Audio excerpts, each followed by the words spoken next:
Hello, my friends. Welcome back to English Listening Moment. Today's episode is about something fascinating, something that affects every single moment of your life. We are going to talk about how the mind works. Your mind is working right now as you listen to these words. It is processing sounds, creating meaning, and building understanding. But most people never stop to think about how this actually happens. They use their mind every day, but they do not really know what is going on inside. So today, we are going to explore this mystery together. We are going to look at how your mind takes in information, how it stores memories, how it makes decisions, and how it creates the person you are. Let me start with a simple question. What is the mind? Many people confuse the mind with the brain, but they are not exactly the same thing. The brain is a physical organ. You can touch it. You can see it. It weighs about 1.4 kilograms and sits inside your skull. The mind is different. The mind is what the brain does. It is the collection of thoughts, feelings, memories, and awareness that make you who you are. Think of it this way. The brain is like a computer. The mind is like the programs running on that computer. You cannot touch a program, but it is real. It does real work. The mind works in the same way. Now let us talk about how your mind processes information. Every second, your senses send millions of signals to your brain. Your eyes see light and color. Your ears hear sounds. Your skin feels temperature and pressure. Your nose detects smells. Your tongue tastes flavors. All of this information rushes into your brain at the same time. But here's something interesting. Your mind does not process all of it. It cannot. There is too much. So your mind filters. It decides what is important and what is not. This filtering happens automatically. You do not control it. Your mind looks for patterns. It looks for things that are new or different or dangerous. It ignores things that are familiar and safe. This is why you notice when someone calls your name in a crowded room. Your mind was filtering out all the other voices, but it recognized something important. Let me give you another example. Right now, you are probably not aware of the feeling of your clothes touching your skin, but the moment I mention it, you notice it. Your skin was sending signals the whole time, but your mind was ignoring them. This filtering system is very powerful. It helps you focus. It helps you survive. But it also means that your experience of reality is not complete. You are only aware of a tiny fraction of what is actually happening around you. Your mind builds a story from the pieces it chooses to notice, and that story becomes your reality. Now let us talk about memory. Memory is one of the most important functions of the mind. Without memory, you would not know who you are.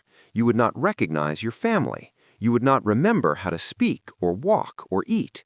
Every skill you have, every relationship you value, every experience that shaped you, all of this exists because of memory. But memory is not like a video recording. Many people think that memories are stored perfectly in the mind, like files on a computer. This is not true. Memory is much more creative and much less reliable than most people realize. When something happens to you, your mind does not save the whole experience. Instead, it saves pieces. It saves the important parts, the emotional parts, the surprising parts. Later, when you try to remember, your mind rebuilds the experience from these pieces. It fills in the gaps. It adds details that seem logical. Sometimes it even adds things that never happened. This is why two people can experience the same event but remember it very differently. Both memories feel real. Both people believe they are right, but their minds reconstructed the event in different ways. Memory is not about truth. It is about meaning. Your mind remembers what mattered to you, not necessarily what actually happened. There are different types of memory. Short-term memory is what you use right now. It holds information for a few seconds or minutes.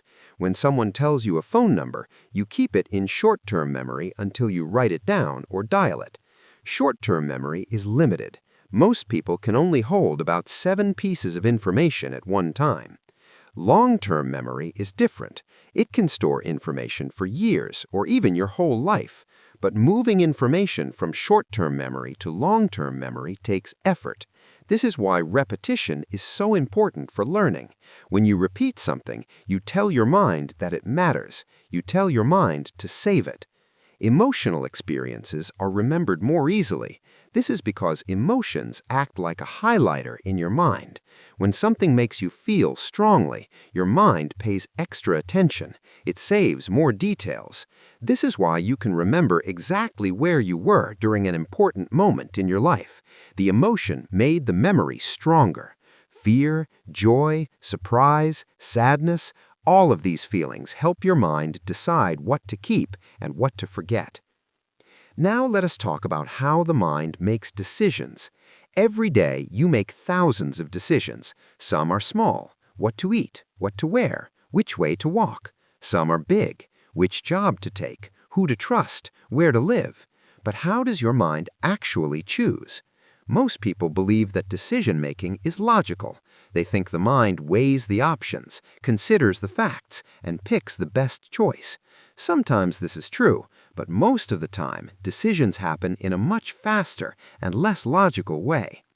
Your mind uses shortcuts.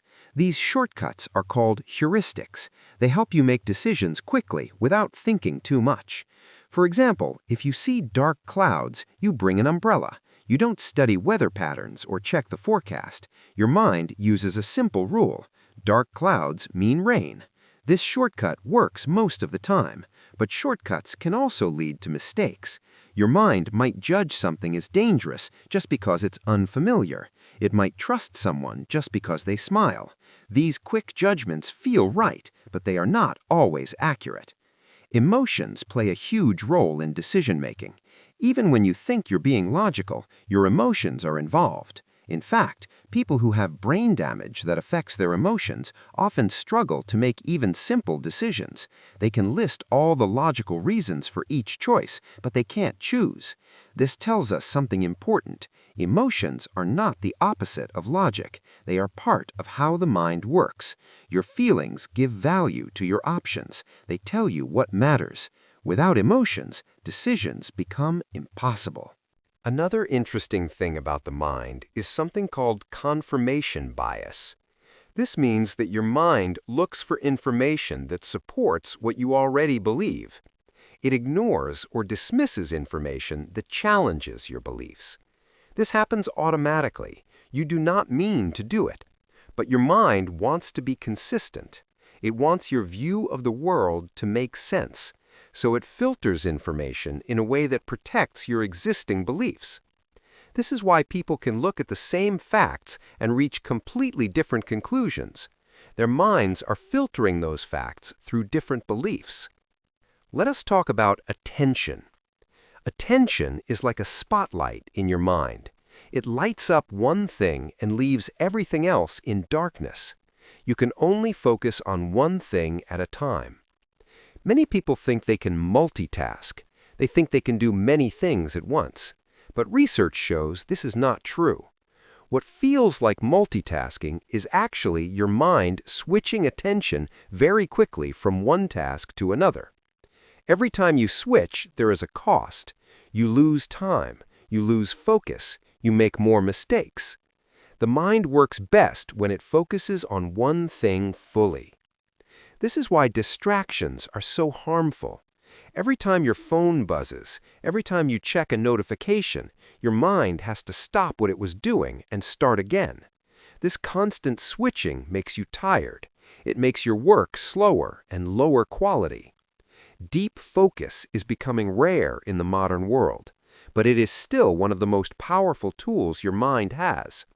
When you give your full attention to something, your mind performs at its best.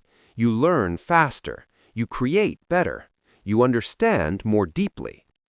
Now, let us talk about the conscious and unconscious mind. The conscious mind is what you are aware of right now: your thoughts, your feelings, your decisions. It feels like this is all there is, but the conscious mind is only a small part of the story. Most of what your mind does happens unconsciously. You are not aware of it. Your unconscious mind controls your breathing. It regulates your heartbeat. It processes sensory information. It stores memories. It generates emotions. It even solves problems while you sleep. Have you ever struggled with a problem, then woken up the next morning with the solution? That is your unconscious mind at work. It kept processing even while you were asleep. Your unconscious mind is incredibly powerful. It can process much more information than your conscious mind, but you cannot control it directly. You cannot force it to work. You can only create the right conditions. Rest, quiet, space. These things allow your unconscious mind to do its work. Let us talk about habits. Habits are behaviors that your mind has automated. At first, when you learn something new, it requires conscious effort. You have to think about every step. But with repetition, the behavior moves to your unconscious mind. It becomes automatic. This is very useful. It frees up your conscious mind to focus on other things. You do not have to think about how to walk or how to brush your teeth. Your mind handles these things automatically. But habits can also be a problem. Bad habits are just as automatic as good ones. Once a behavior becomes a habit, it is very hard to change. Your mind resists change. It prefers what is familiar. Breaking a bad habit requires conscious effort over a long period of time. You have to notice the habit. You have to interrupt it. You have to replace it with something else.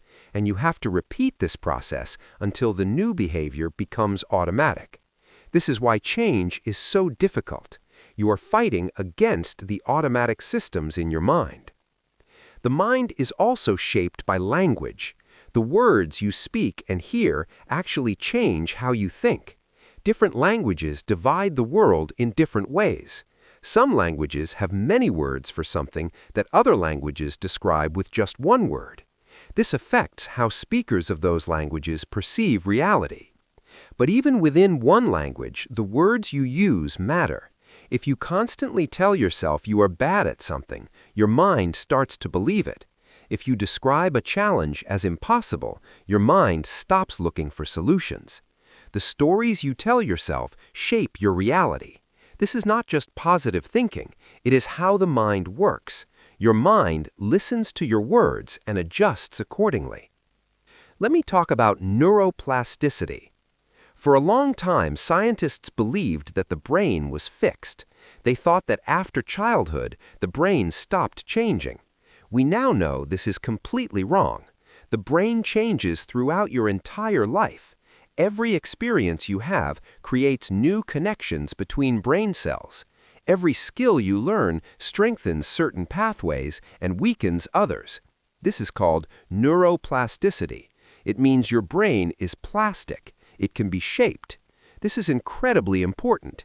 It means you are not stuck. You can learn new skills at any age. You can change your habits.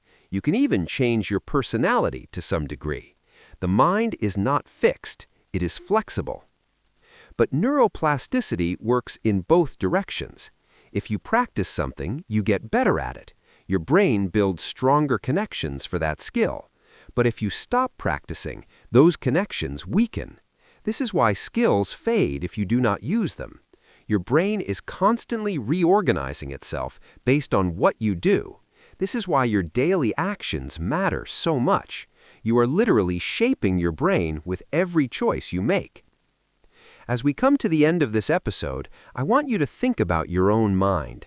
It is the most complex thing in the known universe.